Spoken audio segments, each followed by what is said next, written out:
তৃণমূলের ভরাডুবিতে বিস্ফোরক কাজল শেখ তৃণমূলেরই একাংশ গদ্দারি করে হারিয়েছে। বাইরে থেকে তৃণমূলকে হারানো সম্ভব ছিল না।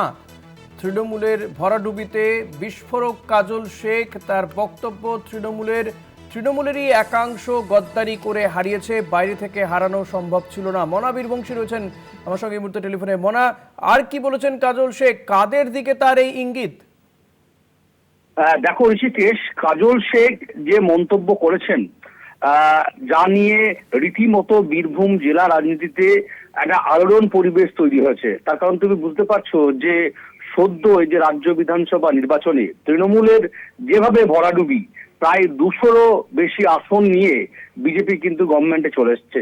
খুব স্বাভাবিকভাবেই এই যে তৃণমূল কংগ্রেসের হার অর্থাৎ পরাজয়, এই বিষয় নিয়ে ব্যাখ্যা করতে গিয়ে কাজল শেখ বলেন যে তৃণমূল কংগ্রেসের যে ক্ষমতা ছিল, কোন রকম ভাবেই কোনো শক্তি তৃণমূল কংগ্রেসকে সরানোর ক্ষমতা ছিল না, কিন্তু দলের অন্তর্ঘাতের জন্যই তৃণমূল কংগ্রেস হেরেছে।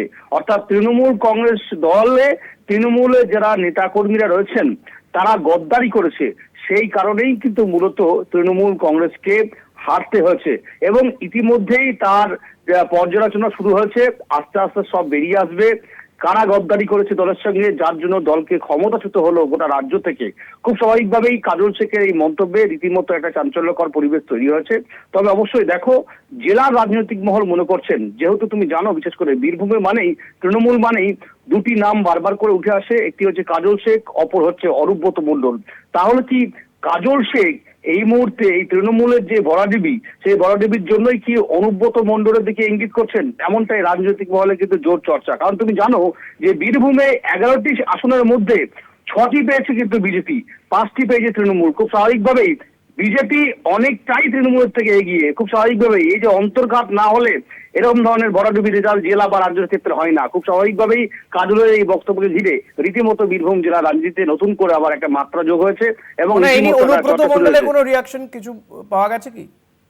দেখো, আমরা দেখেছি যে বিশেষ করে 4 তারিখে ভোট গণনার পর যেভাবে যেভাবে গেরুয়া ঝড় রাজ্য জুড়ে, তারপর থেকে আমরা বারবার করে বিশেষ করে বীরভূম জেলা তৃণমূল কংগ্রেসের কোর কমিটির কনভেনার অনুব্রত মণ্ডল, তার সাথে যোগাযোগ করেছিলাম। আমরা গতকালকে কথা বলেছিলাম। তিনি এখন রাজনৈতিক কৌশলগতভাবে এই মুহূর্তে দাঁড়িয়ে তিনি মনে করছেন যে এখন কোনো মন্তব্য করাটা ঠিক হবে না। খুব স্বাভাবিকভাবে তিনি কোনো কিছু প্রতিক্রিয়া দেখছেন না। তবে অবশ্যই অনুব্রত মণ্ডল কিছু বললে অবশ্যই তার বক্তব্য আমরা তুলে ধরবো।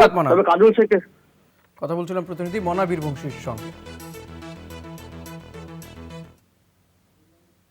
তৃণমূল কংগ্রেস দলটা হেরেছে, এর জন্য তৃণমূল কংগ্রেসের যারা নেতা কর্মী আছে তারা দায়ী। তৃণমূল কংগ্রেস দলটা এমন একটা শক্তিশালী জায়গায় ছিল যে জায়গা থেকে তৃণমূল কংগ্রেসকে বাংলা থেকে হাঁটানো সম্ভব ছিল না। তৃণমূল কংগ্রেসকে হাঁটিয়েছে কারা? আমি বলবো তৃণমূল কংগ্রেসই হাঁটিয়েছে। তৃণমূল কংগ্রেসের একটা অংশ দলের সঙ্গে গাদ্দারি করেছে, আস্তে আস্তে সেগুলো বহিঃপ্রকাশ হচ্ছে, আরো বহিঃপ্রকাশ হবে।